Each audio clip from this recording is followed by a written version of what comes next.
Welcome back to the Deep Dive. Today we're jumping into Judges chapter 8. We're picking up right after Gideon's, well, frankly astonishing victory over the Midianites.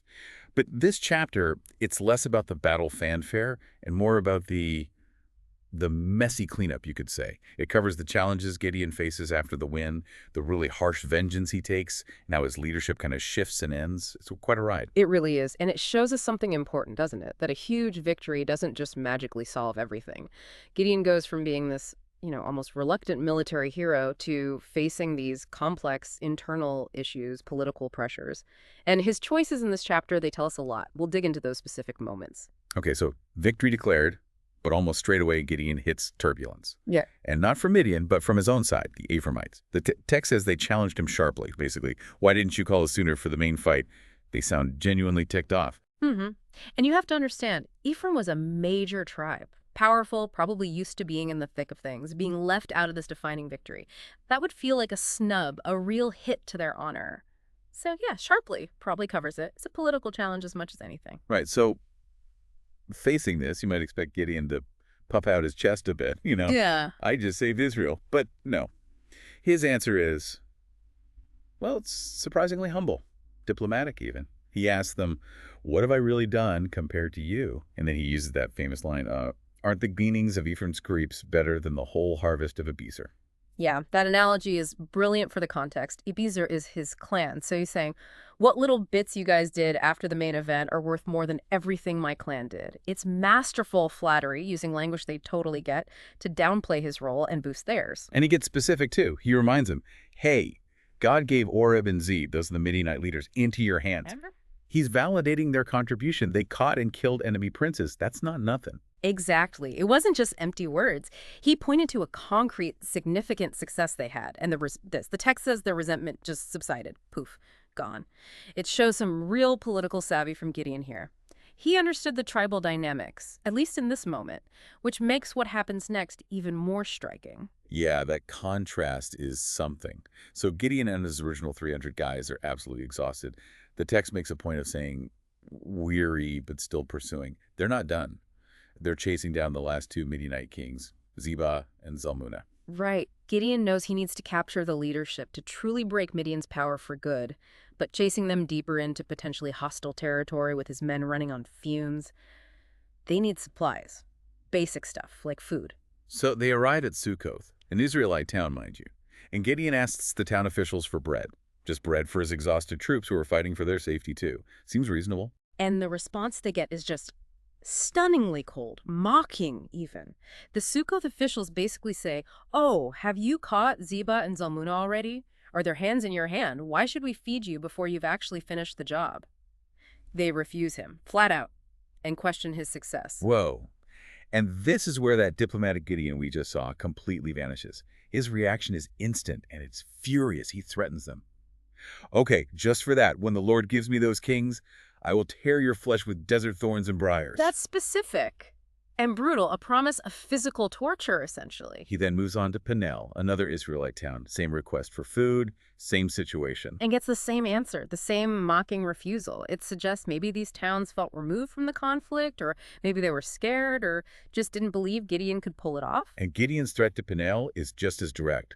When I come back in peace, I will tear down this tower. So, threats of torture for one town, destruction for the other. What happened to the guy who calmed down Ephraim with a grape analogy? It's a stark difference, isn't it? Totally. Is it the exhaustion? The direct insult? Or maybe he felt he had to be diplomatic with a powerful tribe like Ephraim, but could afford to bully these smaller towns. It's probably a mix of all that. Ephraim was a major political player. Alienating them was dangerous. Sukkoth and Peniel. Maybe he saw the refusal not just as an insult, but as a dangerous lack of faith and support during a critical moment. Perhaps in his exhaustion and anger, facing what felt like betrayal from his own people while still hunting the enemy, his reaction was just raw fury. It certainly shows leadership under pressure isn't always pretty. Diplomacy failed or wasn't even tried. It was straight to threats. But okay, before he can make good on those threats, he has to finish the chase. Zebah and Zalmunna, the two kings, are holed up in Karkor. The text mentions they still have about 15,000 men with them. That's down from a huge number, but still not insignificant. Right, still a fighting force, but clearly demoralized and on the run. Gideon's approach for this final attack is described as, indirect. He goes by the route of the nomads, east of some known towns. Suggests a surprise attack, maybe flanking them where they least expected it. And it works. He hits the camp when they're apparently unsuspecting, maybe feeling safe. The result? He catches the kings, Zeba and Zalmunna, and completely rousts the rest of their army. Mission accomplished. The pursuit is over. Finally. After all that, the military campaign against Midian is decisively finished. The kings are captured. So Gideon heads back. And he hasn't forgotten Sukkoth or Peniel. First stop, Sukkoth. There's this chilling detail. He grabs a young man from the town and makes him write down the names of the 77 officials and elders. Yeah, that list. It shows this isn't random anger. It's calculated retribution aimed specifically at the leadership who defied him. He then confronts them, basically says, "Remember how you taunted me about Zeba and Zalmunna? Well, here they are." He rubs their noses in his success and their lack of faith. And then he carries out his threat. The text says he taught the men of Sukkoth a lesson by punishing them with desert thorns and briars. It doesn't give graphic details, thankfully, but it sounds like a painful, humiliating public punishment, just as he promised. Using those thorns and briars? Very rough. It fulfills his vow, literally, using tools of the wilderness to inflict pain, maybe emphasizing how they abandoned him and his men out there. It's incredibly harsh. And Peniel gets it even worse, it seems. He pulled down the tower, their main defense, and killed the men of the town. Yeah. Whether that means just the officials or all the men isn't totally clear, but it's destruction and death, far beyond the punishment at Sukkoth. Yeah, it's a definite escalation. Tearing down the tower is symbolic, destroying their security, That ain't killing the men. It's brutal. It really cements this image of Gideon as someone capable of extreme violence against fellow Israelites who crossed him after the victory. It seriously complicates that heroic deliverer picture. The text just lays it out there, both sides. Okay, so internal scores settled, brutally. Now, Gideon deals with the captured kings, Zeba and Zalmunna. And he doesn't just order their execution. He asks them a question. What kind of men did you kill at Tabor? Ah, yes. This question immediately tells you this is personal. It's not just about eliminating enemy leaders anymore. There's history here. And their answer is telling. They say the men they killed were like Gideon himself, each one with the bearing of a prince. They recognize nobility or high status. Which leads to Gideon's heartbreaking revelation. Those were my brothers, sons of my own mother. So this whole final act is driven by blood vengeance for his family. He even tells the kings he would have spared their lives if they hadn't killed his brothers. Then there's that really awkward moment. He tells his own son, Jether, who's just a boy, okay, you kill them. What's that about? Trying to blood the next generation, pass on the mantle. It seems like an attempt to solidify his family's standing, maybe initiate Jether into the harsh realities of leadership and power, but Jether's too young, too scared. He can't do it, which kind of underscores the gravity of killing kings, even defeated ones. And the kings, Zia and Zalmunna, they see this hesitation, and they basically dare Gideon. Come on, do it yourself. As the man is, so is his strength. Like, are you man enough? Right, a final taunt. It pushes Gideon to act. He steps up and kills them himself, and then he takes the crescent ornaments off their camels, symbols of their royalty, spoils of war, proof of his ultimate victory. So Midian defeated, internal dissent crushed, personal vengeance taken. It's a lot. And then the Israelites come to him. They see everything he's done, saving them from Midian, and they make an offer. A huge offer. They say, rule over us. You, your son, your grandson. Be our king, establish a dynasty because you saved us. I mean, talk about temptation, right? After everything, they want to make him king. But Gideon's answer is famous. I will not rule over you, nor will my son rule over you. The Lord will rule over you. He turns down hereditary kingship, points to God as the true ruler. That sounds incredibly pious, doesn't it? A direct rejection of human monarchy, putting the focus back on God's sovereignty. It fits that judge raised by God model. Boot, then, literally the next thing he does complicates that picture significantly. Yeah, right after saying the Lord will rule, he says, but hey, could you guys give me the gold earrings from your plunder? He notes that the Ishmaelites or Midianites wore them, and people are happy to oblige. And they give him a lot. 1,700 shekels of gold. That's an enormous amount. Plus other valuables. And what does Gideon do with all this gold? He makes an ephod. He sets it up in Ophrah, his hometown. Now, an ephod, that sounds religious. What exactly are we talking about here? Because the result seems bad. Well, an ephod in the Old Testament can be a couple of things. Sometimes it's part of the high priest's garments used with the Urim and Thummim for discerning God's will. Other times, like probably here, it seems to be some kind of freestanding religious object, maybe an idol or something used in worship at a local shrine. Gideon making one out of that much gold in his hometown, outside the official religious system. It's highly irregular. We don't know his exact intent. Maybe a victory monument. Maybe he thought he could use it to consult God. But it wasn't sanctioned. Whatever his intention, the outcome described in the text is absolutely scathing. It says, all Israel prostituted themselves by worshiping it there. And crucially, it became a snare to Gideon and his family. Yeah. Prostituted themselves is that strong biblical metaphor for idolatry, for spiritual unfaithfulness. The people turned this object, maybe innocently intended or maybe not, into an idol.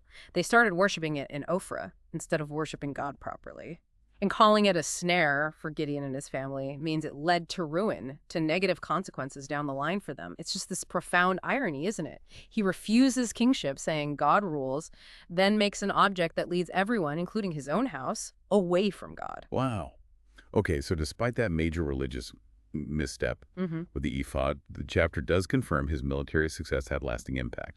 Midian was subdued, didn't threaten Israel again in his lifetime, and the land had peace for 40 years while Gideon was alive. So he did deliver peace and security, fulfilling that judge role.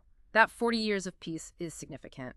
Even with all the complexity and the problematic actions, the primary mission was achieved. The chapter then quickly summarizes the rest of his life. He goes home, has many wives, 70 sons, standard stuff for a powerful man back then, I guess.